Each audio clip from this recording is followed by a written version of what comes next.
Je suis CPE au collège de Quillan et les élèves du CVC ont tenu à réaliser un film pour lutter contre les préjugés. Le film qui va suivre est une fiction et ça ne s'est pas passé dans notre collège. Malheureusement, ce film est inspiré de faits réels.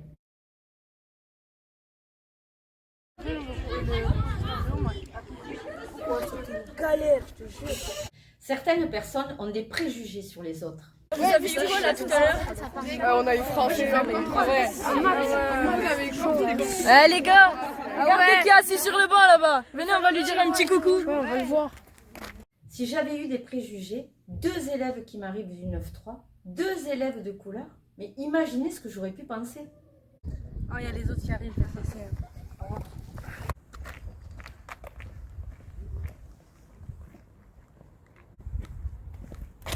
Ça va? Tu fais au pays? T'es pas trop dépaysé ici? Oh, arrête, tu me saoules. Allez, c'est bon.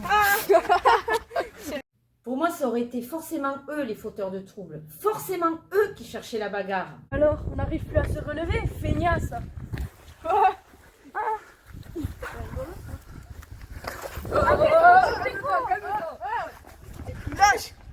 Au moindre problème, j'aurais pas cherché à comprendre. Au moindre problème, j'aurais accusé ces 2 élèves qui venaient du 9-3. Oh, regardez, il y a une bagarre, venez, on va voir.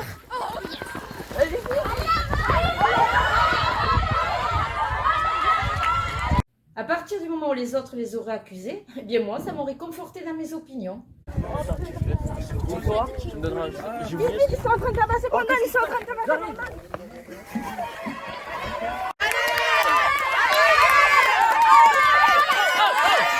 Le garçon. Oh, Aman, qu'est-ce que tu fais? Oh, ça va, Brandon? Viens. Qu'est-ce qui s'est passé là? Mais c'est lui là, il fait que nous chercher depuis le départ. Oh, vous étiez 3 contre 1. Tu crois que c'est normal? Bah, Dans le bureau de Madame Myriam, les 3. Et vous les autres, bougez.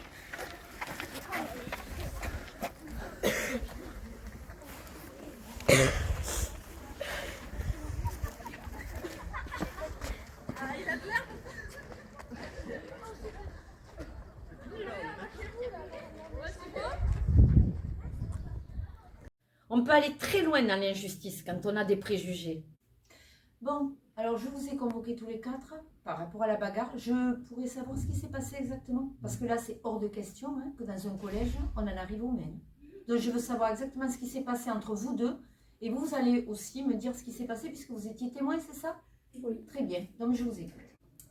En gros, ce qui s'est passé, c'est que j'étais en train de jouer dans la cour de récréation avec mes amis, du coup, et Brandon, il arrive comme ça par derrière, il essaye de m'étrangler et tout, du coup, je me retourne et voilà, quoi, j'essaye de le calmer, mais ça marche pas apparemment, du coup, ils sont arrivés, ils m'ont aidé.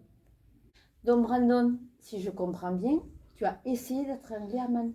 Ça ne m'étonne pas, c'est pas la première fois, de toute façon, c'est systématiquement que tu cherches les camarades. Sauf que là, tu es tombé sur un os. À un moment donné, tu connais le proverbe, qui cherche et qui trouve n'emploie pas mal son temps. Mais madame, moi, j'ai rien fait.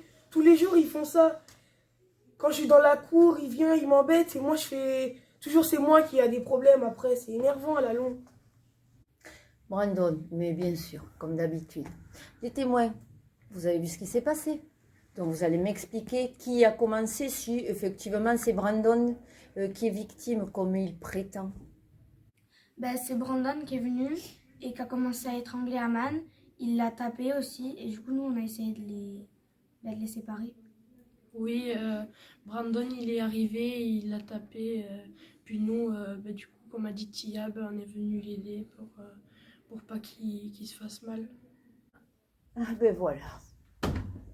Les préjugés nous poussent à ne voir que ce que nous voulons voir. Et ça nous empêche de voir plus loin. Mais madame, je vous promets, j'ai rien fait. Ils arrêtent pas de dire que je suis pas d'ici, que je viens d'autre part. Je sais que c'est des racistes, c'est tout. Voyons. Alors là, le racisme, il y a bien longtemps qu'on ne me l'avait pas sorti celle-là.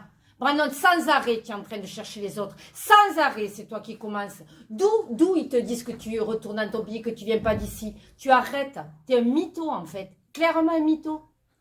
Tu inventes pour te faire plaindre. Je sais très bien qui a commencé. C'est toi, comme d'habitude, comme chaque fois. Donc là maintenant, on va s'arrêter là, on va pas continuer comme ça. Tu vas être sanctionné, Brandon. Mais je peux te dire que tu vas être sacrément sanctionné même. Hein.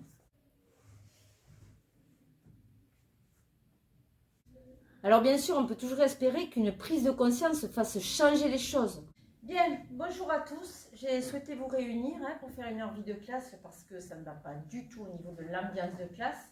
Bon, je suis tout à fait consciente que l'ambiance de classe ne va pas, je ne vais pas citer les noms, mais en fait, on a 2 élèves qui posent quand même particulièrement problème, qui je pense sont responsables de ce qui se passe actuellement. Parce qu'il se trouve que, bon, même si c'est eux les principaux responsables, toute la classe part en sucette, clairement. Vous ne respectez plus vos enseignants, vous profitez de la présence de 2 élèves pour faire n'importe quoi. Plus de travail, plus de calme, des bavardages, limite de l'insolence. Donc là, ce n'est plus tolérable. Ce n'est plus tolérable. Et vous croyez que vous nous aidez à améliorer notre ambiance de classe en parlant comme ça en plus? Mais de quel droit tu te permets de me parler sur ce ton? Non mais oh. Et vous, de quel droit vous nous parlez comme ça? Ah, ça c'est vrai, hein, pour rester derrière votre bureau, derrière un ordinateur, les pieds sur la table, ça c'est faire. Hein, mais après, pour parler aux enfants, là, c'est notre niveau. Vous avez quoi aujourd'hui? D'habitude, c'est nous que vous défendiez. Franchement, on est des bons élèves et à cause de eux deux, nous, on prend cher. Non mais vous en avez d'autres remarques comme ça là? Mais ça va pas, non? Bah oui, on en a d'autres. Franchement, vous nous prenez tout le temps de haut. C'est vraiment très chiant. À vous entendre, on croyait que c'est toujours nous les fautifs. Mais c'est pas pourquoi Ça suffit! J'en ai plus vous entendre, c'est clair? Ça va pas lui parler comme ça, c'est votre CPE et vous la parlez comme ça? Elle est tout le temps là pour vous. Elle vous défend et vous vous révoltez contre elle. J'ai jamais vu des élèves aussi ingrats. Mais vous avez pas honte? Maintenant, ils font les faillots. Ça m'étonne même pas de toute façon. Oh, vous devriez pas faire les malins, franchement. Et moi, si j'étais vous, je prendrais exemple sur eux. Je me suis vraiment trompée. Mais comme ce genre de prise de conscience n'arrive pas tous les jours, eh ben, la meilleure des choses, c'est de ne pas avoir de préjugés.